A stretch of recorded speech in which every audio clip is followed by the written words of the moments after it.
할렐루야. 하나, 둘, 셋. 소리가 작나요? 우리 사순절 둘째 주일, 3.1절 기념주일 오후 예배에 오신 우리 성도님들을 환영하고 축복합니다. 우리가 주님 앞에 사순절 기간을 잘 보내자고 결단하고 마음을 모으지만 우리 삶이 분주함 속에서 또 잊고 지내는 때가 많지요. 그렇지만 다시 한번 신길전 하시고 말씀을 가까이 하고 주님을 묵상하면서 보내는 이 사순절이 되기를 소망합니다. 우리 주님을 찬양하는 이 시간 되기를 또 소망합니다. 기도하고 찬양하겠습니다. 좋으신 사랑의 하나님 감사합니다. 주님께서는 찬양받기에 합당하십니다. 저희들이 온 마음을 다하여 이 시간 주님을 찬양코자 합니다.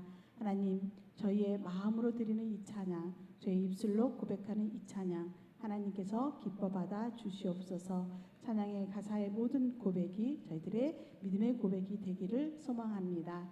하나님만을 온전히 바라보며 나아가는 시간 되게 하시고 하나님이 기뻐하시는 자리에 서도록 함께하여 주시옵소서. 우리 주 예수님의 이름으로 기도드립니다. 아멘. 우리 찬양 많은 사람들 참된 진리를 모른 채 주님 곁을 떠나갔지만 우리 함께 찬양하겠습니다.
나와 같이 고백하고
마음이 주님을 이렇게 사랑한다는 고백이 넘쳐나기를 소망합니다.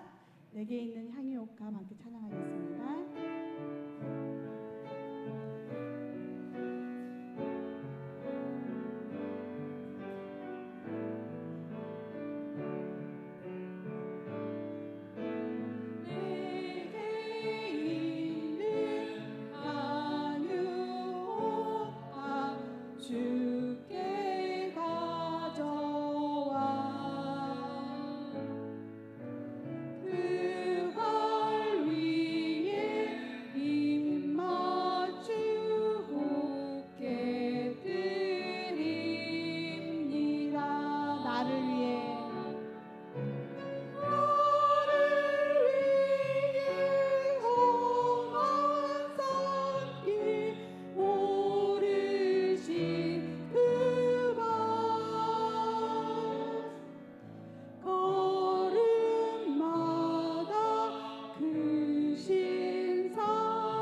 새겨놓았네. 나를 위해 십자가에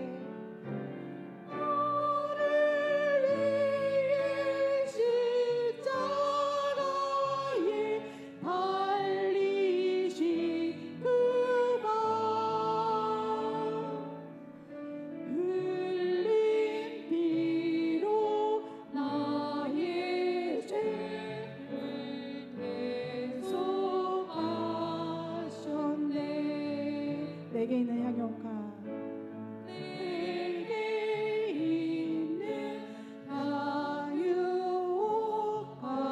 주께 가져와 그걸 위해 입 맞추고 깨드립니다. 주님 다시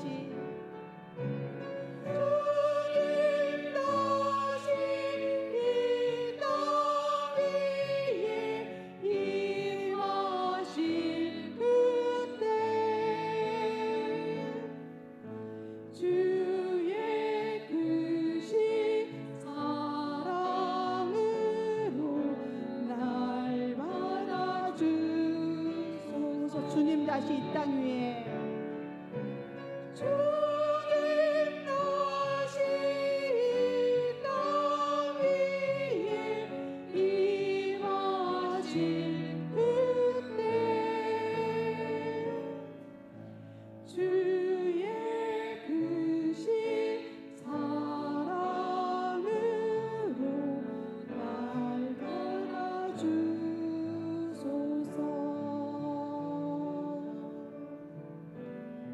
시간 함께 기도하기를 소망합니다.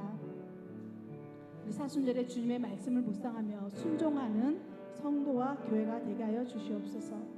일대일 제자 양육을 통해 복음의 전도자로 세워지게 하시고 우리 많은 영혼들이 주님 앞으로 돌아올 수 있도록 함께하여 주시옵소서. 이 시간을 온전히 주님께서 주장하여 주시옵소서. 우리 마음을 모아 기도하겠습니다. 사랑의 하나님 아버지 감사합니다. 저희를 사랑하여 주시는 주님의 크신 사랑과 은혜를 깨닫고 이 사순절 기간을 저희가 보내기를 소망합니다. 주님을 닮아가는 사순절 기간이 되기를 소망합니다. 먼저 주님의 말씀을 가까이 하게 하여 주시옵시고 그 말씀을 묵상해 나아가며 주님의 걸어가신 그 발자취를 따라가는 저희들의 삶이 되게 하여 주시옵소서. 입술로만 고백하지 않게 하여 주시고 저희들의 삶에서 변화가 나타나게 하여 주시고 주님을 온전히 섬겨가는 저희들의 삶이 되어서 마침내 열매를 맺어갈 수 있는 사순절 기간 동안에 아버지를 기쁘시게 해드리는 저희들의 삶이 될 수 있도록 주님 함께 하여 주시옵소서. 사랑의 하나님 일대일 제자 영역을 통하여서 저희들이 주님의 참된 제자로 거듭나기를 원합니다. 주님의 말씀을 들고 선포하며 나아가기를 원합니다. 주님 전도자로 세워지기를 원합니다. 많은 영혼들을 주님 앞으로 인도하여 될 수 있도록 저희를 그 통로로 사용하여 주시옵소서. 주님께서 부르실 때에 아멘하고 순종하며 나아가는 믿음의 성도들이 될 수 있도록 주님 함께하여 주시옵소서. 이 시간을 주장하여 주시고 주님께서 영광 받으시는 귀한 시간 될 수 있도록 함께하여 주시옵소서.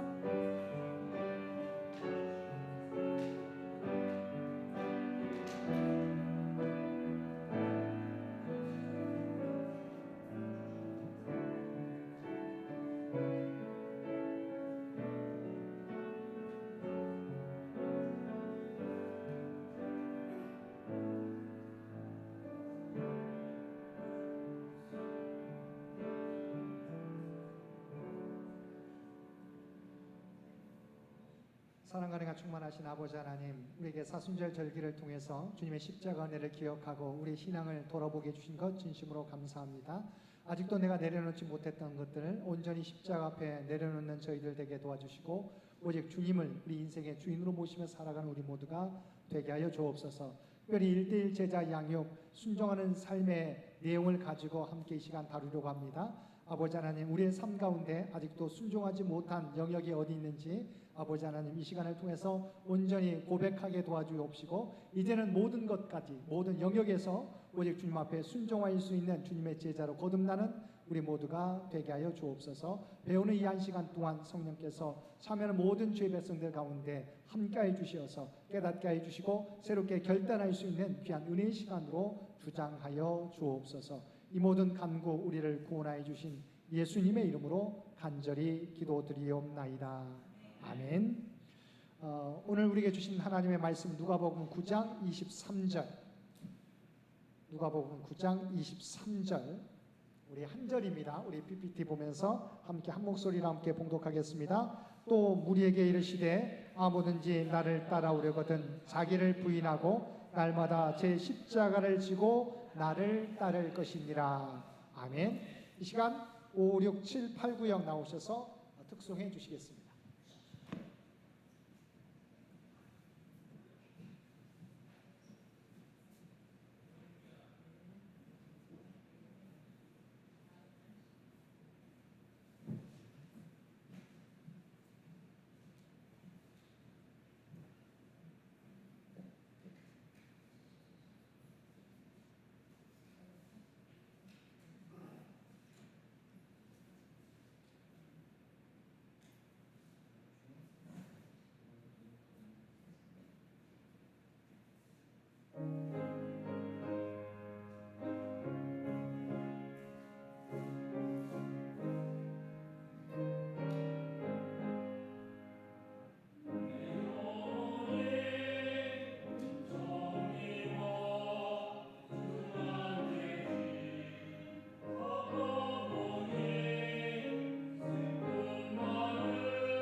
7, 8 구역 우리 구역원들의 찬양을 하나님께서 기뻐 받으신 줄로 믿습니다.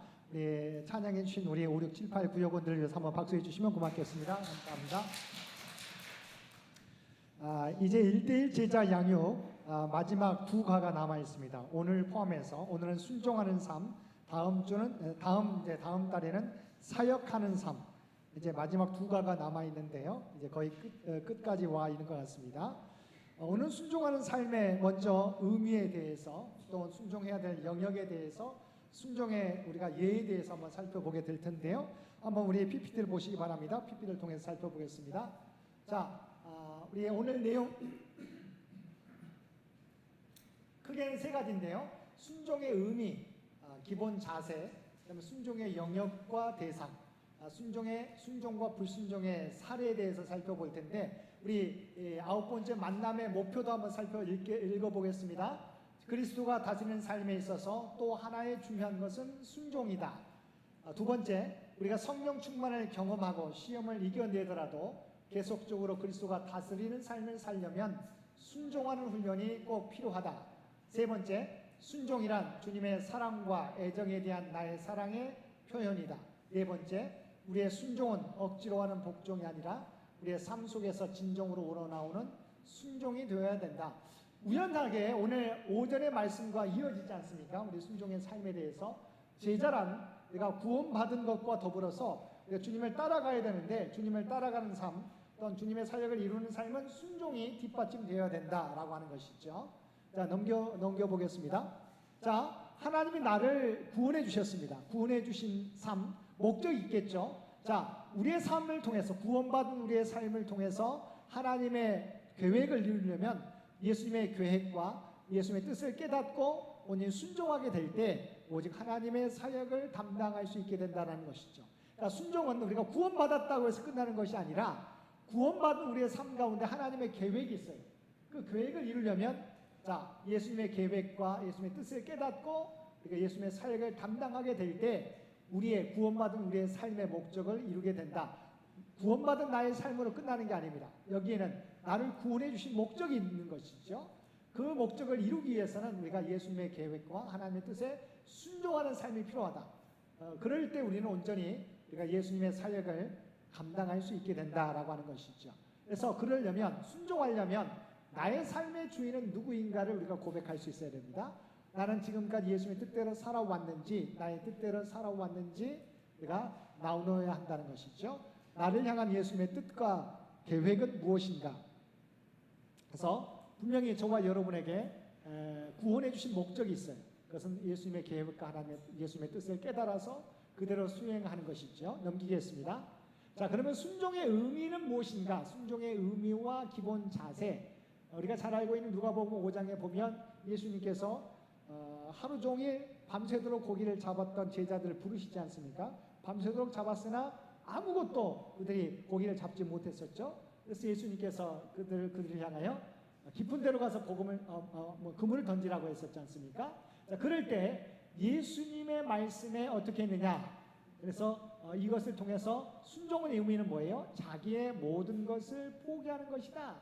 내가 예수님 앞에 순종하기 위해서 어떻게 해야 됩니까? 내 모든 것을 포기해야 되는데 어떤 것이었습니까? 베드로가 주님의 말씀에 순종하게 되죠. 우리가 잘 알고 있는 것처럼 어부로서는 사실은 예수님은 목수의 아들이고 베드로는 이 어부잖아요. 그러니까 이 고기 잡는 일에서는 베드로가 전문가예요. 또 밤새도록 못 잡았다는 경험, 우리가 사실은 모든 지혜, 경험을 동원해가지고 고기를 잡았는데 잡지를 못했어요. 그 다음에 깊은 데로 가서 그물을 던지라고 했는데 일반적으로 깊은 데에는 고기가 많이 없다. 이게 상식이죠, 어부들한테는. 그 다음에 하루 종일 밤새도록 고기를 잡았는데 이미 몸은 피곤해 있는 것이죠. 녹초가 되어 있어요. 그래서 다음번을 위해서 그물을 다시 깃고 있는 것이죠. 또 동료들과의 관계, 나만이 아니라 그물을 내리려면 나는 하고 싶어도 다른 사람들이 우리가 쉽게 피곤해 있는 사람들을 데리고 갈 수는 없어요. 그럼에도 불구하고 이런 여러 가지 어려움 가운데서도 베드로는 자기의 모든 것을 포기하고 주님의 말씀에 의지하여 그물을 내리리다라고 고백하게 되었다는 것이죠.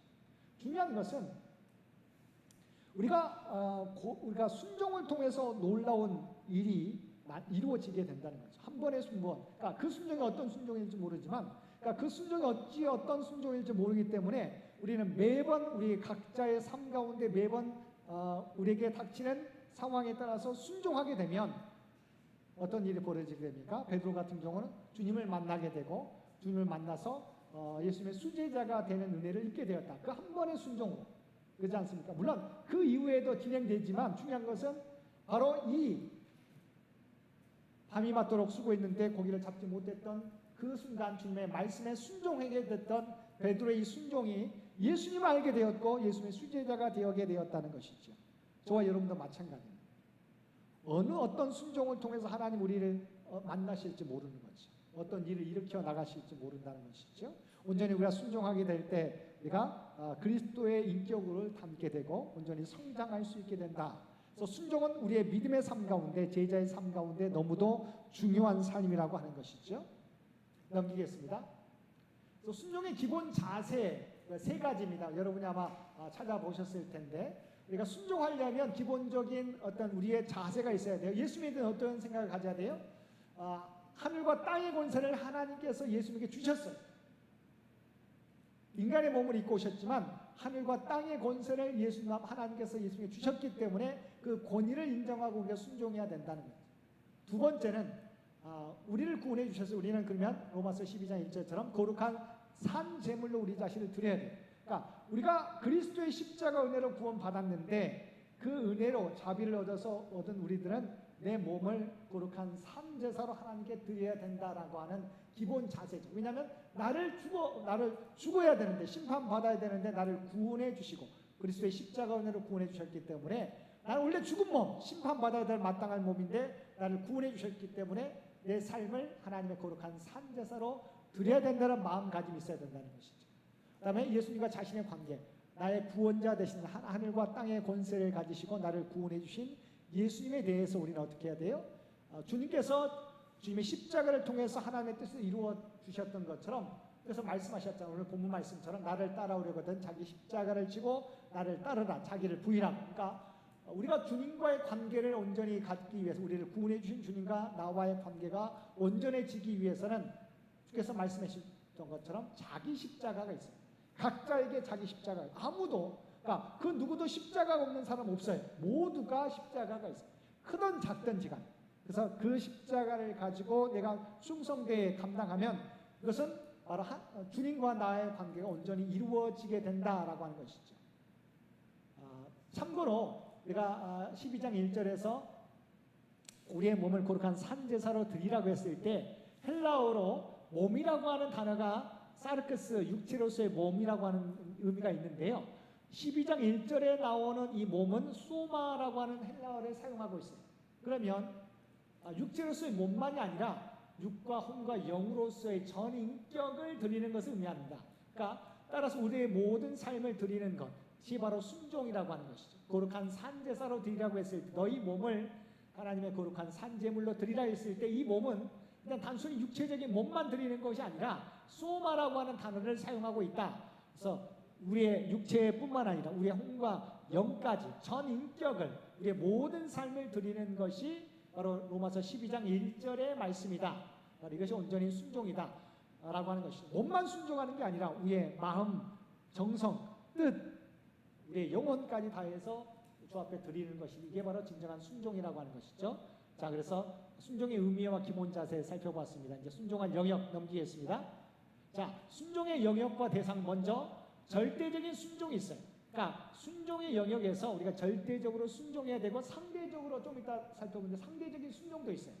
사회에 대해서 우리가 상대적으로 순종해야 되죠. 왜 상대적인 순종인지 좀 이따 살펴보겠는데 자, 주님 앞에서 우리는 절대적인 순종을 해야 되는데 자기를 부인해야 되는 것이죠. 하나님 앞에서 우리는 자기를 부인해야 되는 것은 절대적인 순종의 내용이다. 그래서 내용에 보게 되면 내 부모 형제를 미워한다는 말이 있어요. 근데 사실 우리가 오해하면 아니 예수 믿는다면서 사랑의 종교라고 하면서 형제를 미워하라고 말이 돼? 근데 이 미워한다는 것은 뭐예요? 하나님보다 덜 사랑하는 의미예요. 하나님보다 더 사랑하지 말라는 게 바로 미워한다는 의미로 사용한다는 겁니다. 그래서 먼저 가족들을 부인해야 된다. 내 부모, 형제, 남편, 부인, 친구들을 우리가 미워하라는 건데, 미워하라는 것은 여기 나와 있는 것처럼 미워한다는 말은 다른 것을 하나님보다 더 사랑하지 않는 것이다. 그러니까 미워하라는 게 아니라 이 모든 것들이 하나님보다 사랑하는 대상이 되어서는 안 되는 것이죠. 두 번째, 자기 자신. 내 생명, 욕망, 명예, 미움, 분노, 자존심, 습관조차도 우리가 자기 자신의 모든 것들을 부인해야 돼요. 하나님 앞에서. 또한 소유물, 재물, 자동차, 집, 내 직장, 취미, 습관, 문화, 생활 이 부분에 대해서도 우리는 내 것을 내려놓을 수 있어야 된다. 여기서 버리라고 말씀하고 있는데 이 버리라고 하는 의미, 여기가 13절 잘못 나왔습니다. 33절이 여기 33절인데 어디서 나왔는데 누가복음 14장 33절에서 버리다라고 하는 말은 자기의 소유라는 의식을 버리고 내가 가지고 있지만 이게 내게 아니에요. 하나님이 나에게 주신 거예요. 그러니까 하나님의 소유임을 고백하면서 내 소유가 아니고 하나님의 소유. 그러면 뭐예요? 내 소유가 아니라 하나님의 소유이기 때문에 하나님의 뜻을 따라 사용해야 되죠. 그래서 청지기로서의 삶을 사는 것, 내가 잠시 맡았을 뿐이에요. 나에게 주신 건강, 나에게 물질, 나에게 주신 달란트, 그래서 나에게 하나님이 주신 거예요. 은혜로, 선물로. 그래서 내 소유라고 의식을 버리고 하나님의 소유임을 고백하면, 그러니까 하나님의 소유는 뭐예요? 함부로 사용하지 못하겠죠. 내가 청지기, 바로 청지기로서 주인의 뜻에 따라서 이것을 잘 관리하고 사용하는 태도가 바로 버리라는 것이다. 나에게 있는 모든 재물, 자동차, 집, 직장, 취미, 습관, 문화생활조차도 내 뜻을 위해서 사용하는 것이 아니라 하나님의 뜻을 위해서 사용해야 된다. 때로는 이것을 하나님의 뜻을 위해서 우리가 절제할 필요도 있는 것이죠. 그래서 자기를 내가 그리스도 안에서 부인해야 된다. 왜냐하면 우리 십자가 은혜로 구원받은 자이기 때문이라고 하는 것이죠. 그래서 물질조차도 우리가 11조를 강조합니다. 어떤 분들은 아니 성경에 11조 내라고 하는 게 어디 있냐라고 하지만 11조에 대한 내용이 있지 않습니까? 근데 중요한 것은 왜 11조를 이야기합니까? 하나님의 내가 가졌지만 내가 벌었지만 내 소유가 아니라 하나님이 우리에게 주셨다라고 하는 믿음의 고백이죠. 그래서 우리가 10분의 1을 하나님 앞에 드리지 않습니까? 그러면 10분의 1만 드리면 10분의 9는 내 마음대로 사용하라는 겁니까? 아니에요. 10분의 1을 드렸어도 10분의 9를 우리가 하나님의 뜻 가운데 올바르게 낭비하지 않고 바르게 사용하는 것이 필요해. 그러니까 나는 11조를 드렸기 때문에 나는 하나님의 율법을 지켰다. 하나님의 말씀을 지켰다. 그래서 내 마음대로 내 10의 9는 마음대로 사용한다. 아니에요. 10의 1을 드리는 것도 11조를 드리는 것도 이것이 하나님의 것임을 고백하는 것이듯이 나머지 10의 9도 하나님의 것이기 때문에 내가 사용하더라도 우리 것을 낭비하지 않고 하나님의 뜻을 따라서 바르게 사용해야 된다는 것을 우리가 그런 인식을 가지고 살아가야 되는 것이죠. 그래서 그런 의미에서 우리가 자기를 부인해야 되는 것은 절대적인 순종의 영역이다. 넘기겠습니다. 근데 고난조차도 그러니까 좋은 것은 우리가 다 받아들이겠는데 고난은 어떻게 받아들일 것인가라고 하는 게 중요해요. 고난에 대해서도 우리가 순종할 수 있어야 된다라고 하는 것입니다. 자, 하나님 우리 인생을 어떻게 섭리하십니까? 사실은요, 우리의 모든 것을 다 보여주시지 않았어요. 우리가 알 수 있는 범위 내에서 우리는 하나님 앞에 순종하며 살아가야 되는 거예요. 그러니까 고난조차도 하나님이 주신 거예요. 그러면 고난은 왜 우리가 잘 알고 있는 와이미 왜 나에게 이런 고난을 주셨습니까? 라고 할 수 있지만 고난조차도 하나님이 우리에게 내가 알지 못하는 큰 그림 가운데 주시는 거죠. 예를 들면 다윗과 같이 잘못을 했을 때 바로 그것을 드러내기 위해서 고난을 주시는 거죠. 그러니까 고난은 분명한 목적이 있다는 것이 그래서 우리가 인정하는 게 필요하다라고 하는 것입니다. 그래서 하나님의 섭리는 우리 가운데 어떻게 해요? 형통한 날과 공고한 날을 병행하게 하셔서 앞날을 알지 못하게 하신다. 앞날을 알지 못하기 때문에 그 하나님을 의지할 수 있는 거예요. 여러분 눈을 감고 갈 때 우리는 어떻습니까? 옆에 있는 사람을 손을 붙잡게 되면 우리는 어떻게 합니까?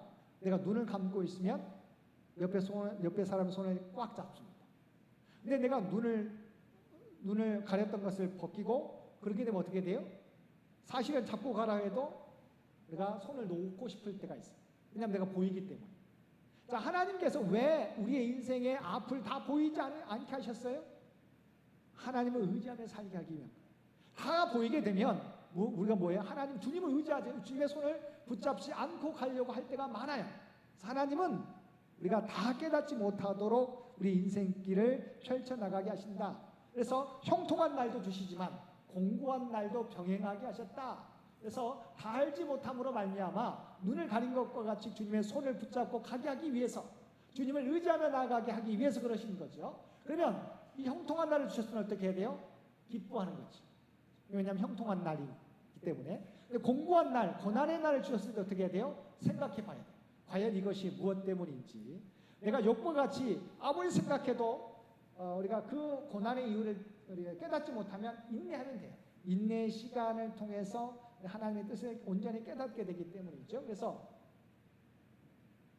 예전에는 욥이 뭐라고 합니까? 예전에 내가 하나님의 말씀을 귀로만 들었는데 이제는 눈으로 보게 되었다, 직접. 그러니까 고난 받은 이후에, 예전에 그냥 하나님의 말씀으로 들었어요. 알고 있어요. 근데 직접 당해 보니까 뭐예요? 정말 쉽지 않은 거죠. 그러나 기다려 보니까, 인내하다 보니까 하나님의 놀라운 계획을 깨닫게 되었다는 것이죠. 이와 같이 형통한 날에는 기뻐하고 공고한 날에도 우리가 생각하며 우리 자신을 돌아보는 시간으로 가져야 된다. 그래서 때로는 앞날을 알지 못하는 것이 축복이에요. 왜냐하면 내가 앞날이 보이면 하나님을 의지하지 않고 내 뜻대로 살아갈 거예요. 근데 앞날이 보이지 않음으로 말미암아 우리는 하나님을 의지하며 살아가게 되었다고 하는 것이죠. 그래서 고난의 영역조차도 우리는 순종해야 돼요. 아까 말했던 형통한 날에는 기뻐하고 공고한 날에는 내 자신을 돌아보고 하나님의 섭리가 어디 있는지를 우리가 생각해야 된다라고 하는 것이죠. 고난 당할 때의 자세, 그리스도를 위해 고난 받을 때 그것은 그리스도의 고난에 참여하는 것이다. 자, 우리는 생각합니다. 하나님의 자녀 구원받았으니까 내 앞에는 형통한 길만 열려질 것이다. 그렇지 않죠. 왜냐하면 하나님의 아들도 십자가의 길을 걸으셨잖아요. 하나님의 뜻을 이루기 위해서. 그러니까 우리가 하나님의 백성이 되어서 하나님의 자녀가 되어서 하나님 우리가 복을 주세요. 복을 주시지만 그것은 하나님의 뜻을 이루는 길이기도 하기 때문에 때로는 고난의 길도 주신다는 것이죠. 그래서 그리스도의 고난을 받게 될 때 그리스도의 고난에 참여하는 것이 우리가 기억해야 돼요. 뿐만 아니라 자, 고난에 참여하는 건 끝나지 않는다는 것이죠. 고난을 통해서 하나님 그리스도의 영광에도 참여하게 하신다라고 하는 것이죠. 또한 현재 고난은 장차 우리에게 나타날 영광과 좋게 비교할 수 없다는 것이죠. 그러니까 하나님은 우리에게 복을 주시는 분이신데 때로는 우리 인생길에 고난을 주십니다. 그런데 고난은 영광에, 그리스도의 영광에도 참여하게 하신다는 것이죠. 뿐만 아니라 우리가 받은 고난은 앞으로 누리게 될 영광과는 비교할 수 없을 정도로 우리에게 작은 것이다. 그래서 우리가 받을 영광은 또 크기 때문에 지금 받게 되는 고난, 작은 고난은 우리가 늘 감당할 수 있어야 된다라고 하는 것이죠. 그래서 고난 당할 때도 우리가 왜 나에게 이런 고난을 주시냐고 하나님을 원망하는 게 아니라 이스라엘 백성이 그랬잖아요. 조금만 힘들어도 모세와 하나님을 원망했어. 그 결과는 그들은 약속의 땅에 들어가지 못했고 그 광야에서 고난을 받고 우리가 죽게 되었다는 것이죠. 고난 당할 때도 우리가 순종할 수 있어야 되는 것이죠. 그래서 고난 받을 때도 이것이 그리스도의 고난에 내가 참여하는 것이고 그리스도의 영광에도 참여하게 된다. 또한 앞으로 받을 영광에는 비교할 수 없다. 이 고난은. 그래서 고난은 작고 영광은 크기 때문에 그렇게 그러한 확신과 소망 가운데 고난을 잘 이겨나가려고 하는 것이죠. 그래서 우리가 순종의 삶에서는 고난의 영역에서도 우리가 고난의 삶 가운데서도 우리가 순종해야 된다. 넘기겠습니다. 이제 상대적 우리가 먼저 순종의 의미에 대해서 요한복음 12장 24절 뭐예요? 한 알이 미리 떨어져 죽지 아니하면 자기 혼자만 남게 되면 죽게 되었을 때 많은 열매를 거두게 된다고 말하지 않습니까? 자, 순종하게 될 때 하나님의 뜻을 이루게 되지 않습니까? 마찬가지죠. 자, 순종의 의미는 이때 내 한 알의 밀알이 땅에 떨어져 죽는 것, 이게 뭐예요? 내 자존심이 죽는 거죠. 우리의 특권이 내려놓게 되는 것, 내 편견을 내려놓게 되는 것, 야망을 내려놓게 되는 것, 우리의 안락을 내려놓게 되었을 때 이게 바로 죽음이라고 표현합니다. 자, 내 자존심과 특권과 편견과 야망과 안락이 내려놓아지게 됐을 때 이 한 알의 밀알이 죽게 되었을 때 어떻게 해요? 많은 열매를 맺게 돼요. 근데 내 자존심을 세우고 나의 특권을 내세우고 내 편견대로 계속 주장하고 내 야망을 내가 내려놓지 못하고 우리의 기쁨만을 위해 살아가게 되면 내가 죽지 않으면 어떻게 돼요? 하나님의 뜻을, 하나님의 영광을 드러내지 못해요. 그러나 한 알의 밀이 떨어져 죽게 되었을 때 많은 열매를 거두게 됐던 것처럼 내 자존심을 내려놓고 특권을 내려놓고 편견을 내려놓고 야망을 내려놓고 우리의 안락을 내려놓게 되었을 때 우리는 많은 열매를 거둘 수 있게 된다. 그러니까 순종의 삶이 쉽지는 않지만 그러나 순종의 삶에 결단하게 됐을 때 우리는 많은 열매를 거두게 된다는 것이죠. 그래서 위의 영역에서 순종하지 못하고 있는 부분이 있는지 우리가 각자가 나는 내 자존심을 건드리면 나는 도저히 용서하지 못해. 내 특권, 내 편견, 야망, 내 기쁨 다른 건 포기하더라도 내가 원하는 뭐 취미생활 이런 것들을 건드리면 난 참지 못해. 이런 것들 내가 혹여 내가 내려놓지 못하는 영역이 어디 있는지 돌아보시기 바랍니다. 우리가 잘 알고 있는 영어 격언 중에 no cross, 우리가 십자가 없으면 no crown, 영광도 없다. 고통이 없으면 no pain, no crown 마찬가지죠. 그러니까 십자가가 없으면, 고난이 없으면 영광, 하나님 주신 영광도 없다는 것이죠. 근데 우리는 십자가 없는 영광, 고난 없는 영광을 원합니다. 그러나 그런 게 없어요. 그 누구도 얻지 못합니다. 오직 내가 주님을 따라서 고난을 받고 때로는 우리가 아픔을 이겨나가게 됐을 때야 우리가 영광을 얻을 수 있다라고 하는 부분들. 그래서 고난 앞에서도 우리가 순종할 수 있어야 된다. 순종의 영역, 상대적인 영역이에요. 그러니까 이 사회 가운데, 우리 사회 질서 가운데 순종하라는 것이죠. 그래서 먼저 가정에서 부모님에게, 아내는 남편에게, 남편은 아내에게, 교회에서 젊은 사람들이 장로님들에게, 또한 직장에서 이 직장의 상전들에게, 사회에서 권세자들에게. 그러나 이것은 상대적인 순종이에요. 그러니까 우리가 사회 질서 가운데서도 우리가 순종해야 되는데, 복종해야 되는데, 나 상대적이라고 그랬어요. 어떤 상대적인가요?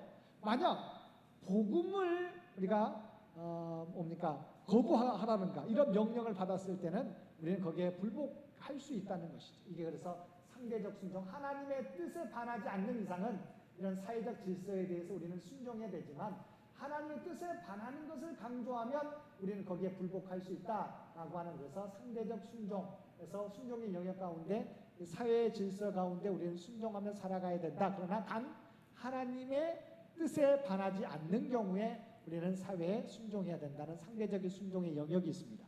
자, 넘기겠습니다. 구체적으로 이제 예를 들어 주십니다. 자, 순종과 불순종의 예. 내가 아브라함을 순종의 예로, 불순종의 예를 사울 왕으로 들고 있습니다. 자, 아브라함은 어떤 가장 우리가 믿음의 조상이라고 하는데 가장 크게는 많이 순종했어. 좀 크게는 두 가지 순종입니다. 자, 어떤 순종입니까? 갈 바를 알지 못했을 때 갈대아 우르에서 하나님께서 지시할 땅을 향해 나아가라고 했을 때 갈 바를 알지 못하지만 갈대아 우르에서 우리가 이 팔레스타인 땅으로 오게 되지 않습니까? 갈 바를 알지 못하고 고향을 갈대아 우르를 떠나고 하나님이 지시한 땅으로 왔던 이 아브라함의 순종. 두 번째는 뭐예요? 100세에 낳은 아들 이삭을 하나님께 제물로 드리라고 했을 때 우리는 우리가 하나님 앞에 불만을 토로할 수 있잖아요. 하나님, 왜 하나님이 저한테 아들을 주신다고 해놓고 100세 주셔놓고는 왜 아들을 바치라고 하느냐, 불만을 우리가 토해낼 수 있지만, 그러나 아브라함은 하나님의 말씀에 순종하게 되었다는 것이죠. 그랬을 때 우리가 알고 있는 것처럼 땅의 축복, 민족에 대한 축복, 복의 근원되는 축복, 하나님 함께 하신 임마누엘의 축복을 누리게 되었다는 것이죠. 그러니까 순종했더니 아브라함은 믿음의 조상으로 땅의 축복, 약속의 땅, 그 다음에 하늘의 별과 같은 땅의 오레수와 같이 번성하게 되고, 복의 근원, 복의 축복의 통로, 그 다음에 하나님께서 함께 하시는 임마누엘의 축복을 누리게 되었다. 자, 근데 불순종의 사울은 어떻게 했어요? 아말렉과의 전투에서 모든 걸 진멸하라고 했는데 전리품을 진멸하지 않고 남겼어요. 불순종했어요. 그래서 하나님의 말씀으로 죄악을 드러내게 됩니다. 그래서 사무엘을 통해서 드러내게 됐죠. 그 다음에 이것은 뭐라고 말합니까? 이런 사울의 불순종에 대해서 사술의 죄, 우상 숭배의 죄와 같은 죄를 범했다라고 이야기하고, 하나님이 사울을 버리게 되었다라고 하는 것이죠. 초대 왕이었던 사울 왕, 보통 사람보다 머리 하나가 더 클 정도로 우리가 말하는 거의 2m에 달하는 건장한 사람이었어요. 그리고 처음에는 겸손한 사람이었어요. 그런데 이 사울 왕이 하나님 말씀에 불순종하게 되었을 때 그는 왕권도 빼앗기게 되는, 그러지 않습니까? 원래는 사울 왕의 자녀를 통해서 이루어 가야 되지만, 그러나 그 왕자리가 끊기게 되고 다윗에게 넘어가게 되는, 하나님 왕을 버리심으로 말미암아, 그것은 바로 하나님 앞에 불순종했기 때문이라는 것이죠. 넘기겠습니다. 자, 우리가 역사의 순종과 불순종이 크게는 우리가 말하는 아담과 첫 아담, 둘째 아담으로 상징하는 것이죠. 아담이 선악과를 따먹지 말라고 했을 때 선악과를 따먹으로 말미암아 하나님의 저주, 그다음에 에덴 동산의 추방, 그다음에 죽음이 찾아오게 되었죠. 죄의 삭은 사망이라고 하는 부분들이 이때 발생하게 된 겁니다. 저주, 추방, 죽음. 왜냐하면 흙에 왔던 거 흙으로 돌아가게 되는 것이죠. 그런데 예수는 어땠어요? 둘째 아담으로 하나님의 말씀에 순종, 십자가에서 죽으셨어요. 결과적으로 말씀에 순종함으로 말미암아 우리 인류를 위한 우리의 죄를 대속했죠. 그러므로 말미암아 인류의 구원과 영원한 생명을 얻게 해주셨죠. 영원 구원의 근원이 되었다라고 하는 것이죠. 그러니까 아담은 불순종함으로 에덴 동산에서 저주를 받게 되고 추방당하게 되고 최초로 죽음을 경험하게 되지만 예수님은 하나님 말씀에 순종함으로 말미암아 인류의 죄를 대속하고 구원을 이루고 또한 생명을 얻게 하셨고 영원 구원을 얻게 하셨다는 것이죠. 넘기겠습니다. 순종의 약속, 우리가 순종하게 되면 우리의 영혼이 깨끗해짐과 더불어서 형제를 사랑하게 된다. 주의 말씀에 순종하게 되면 우리의 영혼이 깨끗해지죠. 더불어서 사랑의 계명, 서로 사랑하라고 하는 계명을 이룰 수 있게 된다. 두 번째, 우리가 하나님 말씀에 순종하게 됐을 때 기도의 응답을 받게 되고 성령을 받게 된다라고 하는 것이죠. 물론 우리가 믿을 때 성령이 받게 되지만 마찬가지입니다. 순종하게 될 때 하나님의 놀라운 역사, 또 충만한 은혜를 우리가 누리게 된다는 것이죠. 순종의 축복, 우리가 순종하게 되면 그리스도의 사랑 안에 거하게 되죠. 그러니까 순종하게 되면 하나님의 사랑을 우리가 체험하게 되죠. 그래서 넉넉히 이기게 되는 거죠. 여러분, 하나님 앞에 순종하면 하나님께서 우리를 사랑하게 됐죠. 그러니까 하나님의 사랑 가운데 머문다는 깨닫게 돼요. 그래서 어떤 일을 당할지라도 넉넉히 이기게 되고 우리가 순종하게 될 때 하나님은 우리를 친구로 여기십니다. 그래서 하나님과 우리 사이에 비밀이 없게 됐죠. 또한 거처를 함께 하시죠. 순종하게 되면 하나님은 우리의 가족이 된다는 것이, 우리를 가족으로 여겨주신다는 것이죠. 뿐만 아니라 하나님의 사랑이 영원토록 거하기 때문에 하나님의 놀라운 사랑을 앞으로도 우리가 체험하게 된다. 순종하게 될 때. 불순종하게 되면 우리는 멀어지게 되죠. 아담이 불순종하게 됐을 때 나무에 숨게 되잖아요. 하나님께서 부르셨을 때. 왜냐하면 죄의식을 느끼기 때문이죠. 그러면 하나님께서 멀어져요. 불순종하게 되고. 그러나 순종하게 되면 그리스도의 사랑 안에 거하게 되고 어떤 일인지 넉넉히 이기게 되고 그리스도의 친구가 되어서 비밀이 없게 되고 함께 우리와 거하심으로 하나님과 우리는 가족이 되며 또 하나님의 사랑을 항상 거하기 때문에 하나님의 사랑이 어떠한지 날마다 체험하게 된다라고 하는 것이죠. 여기까지 하고 여러분이 이제 과제 넘기면 암송 설교 요약, 베드로후서를 읽게 하고 사역을 미리 예습하게 하고 암송 구절을 외우게 하고 큐티를 하게 되는 것. 그래서 이제 나중에는 이렇게 1대1 양육전의 신앙과 삶 마지막 한 과가 남았기 때문에 미리 준비하게 하는 것이 1대1 간증문, 양육 전의 신앙과 삶은 어땠는지, 양육을 받게 된 이후에 양육을 받게 된 사실과 과정은 어떠했는지, 그리고 이 1대1 양육이 준 의미나 그 이후의 삶, 전의 삶, 그 과정, 그 다음에 그 이후의 삶에 대해서 우리가 함께 양육받았던 사람에게 쓰게 만드는 거지. 나는 이 1대1 제자 양육을 받기 전에는 어떠한 삶을 살았는데 어떻게 해서 이 양육을 받게 되었고 어떤 과정을 내가 과정 속에서 느끼게 되었는지, 그리고 결과적으로 양육을 받게 난 다음에 나는 어떤 점에서 이렇게 변화되었는지를 쓰게 하는 것이죠. 이제 순종의 삶을 마쳤고 다음 주에 다음 달에 사역하는 사역에 관련된 말씀을 가지고 함께 가르치게 됩니다. 제자의 삶은 순종이 없이는 우리가 이루어갈 수 없는 것이죠. 내가 순종하지 못했던 영역 가운데 우리 자신을 돌아보시기 바랍니다. 어떤 분들은 다른 건 다 괜찮은데 봉사 헌신할 수 있는데 내가 물질만큼은 내가 온전히 순종하지 못한 부분이 있어요. 어떤 부분에는 나는 물질도 드릴 수 있고 하는데 내 가족에 대해서만큼은 어떻게 타치하지 말라고 하고, 어쨌든 그런 자기가 순종하지 못하는 부분이 있다는 것이죠. 그래서 그 부분에 대해서 내가 하나님 앞에 부족한 부분들은 늘 우리가 기도하면서 나아가야 됩니다. 왜냐하면 쉽게 변화되지 않아요. 왜냐하면 아직도 자기가 가장 중요하게 여기는 부분이기 때문에. 그래서 우리가 기도하는 가운데 내가 내려놓지 못했던 부분도 내려놓을 수 있게 하는 것이죠. 우리는 내려놓으면 내가 손해가 되는 것 같지만 전혀 그렇지 않죠. 왜냐하면 이 세상의 주관자가 하나님이시기 때문이죠. 하나님을 위해서 아브라함이 자기 100세에 난 아들조차도 내어주게 됐을 때 네가 이 아들보다도 나를 사랑하는 줄 내가 이제 알았다. 그래서 하나님께서 아브라함에게 축복의 약속들을 계속 다시 한번 재확인시켜주지 않습니까? 하나님은 결코 우리에게 뺏자고 하는 게 아니에요. 정말 네가 나보다 더 사랑하는 것이 있느냐를 확인하시는 거죠. 우리가 온전히 순종하게 되었을 때 우리는 하나님의 제한 없는 사랑을 풍성히 누리게 될 것입니다. 이 사실을 깨닫고 우리의 삶 가운데 내려놓지 못한 점들까지 기도하고 온전히 하나님 앞에 우리가 모든 영역에서 순종의 삶을 살아가실 수 있는 저와 여러분 모두가 되시기를 주님의 이름으로 간절히 축원드립니다. 함께 기도드리겠습니다. 사랑하는 가 충만하신 아버지 하나님, 순종의 삶 제자훈련을 받게 되었습니다. 우리의 삶의 영역 가운데 아직도 우리가 내려놓지 못하는 영역이 있다고 한다면 주님께서 친히 우리와 함께하여 주셔서 그것조차도 주의 십자가 앞에 내려놓는 결단이 있게 하여 주시옵소서. 하나님은 우리에게 무엇을 뺏고자 우리에게 순종하라고 말씀하는 것이 아닌 줄 믿습니다. 우리에게 더 큰 복을 내려주시고자 아직도 내 손을 내려놓으라고 우리가 잡았던 것을 내려놓게 될 때 더 좋은 곳으로 채워주시는 줄 믿습니다. 이 소망 가운데 아버지 하나님 모든 영역에서 순종의 삶을 살아갈 수 있는 우리 모두가 되게 하여 주옵소서. 그리하여 온전히 그리스도의 제자로 거듭나는 우리 모두가 되게 하여 주옵소서. 이 모든 간구 우리를 구원하여 주신 예수님의 이름으로 간절히 기도드리옵나이다.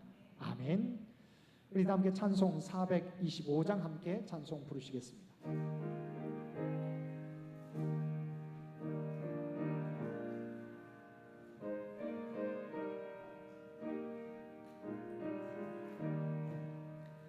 주님의 뜻을 이루소서. 고요한 중에 기다리니 진흙과 같은 날 빚으사 주님의 영상 만들소서. 주님의 뜻을 이루소서. 주님 발 앞에 엎드리니 나의 맘속을 살피시사 눈보다 희게 하옵소서. 주님의 뜻을 이루소서.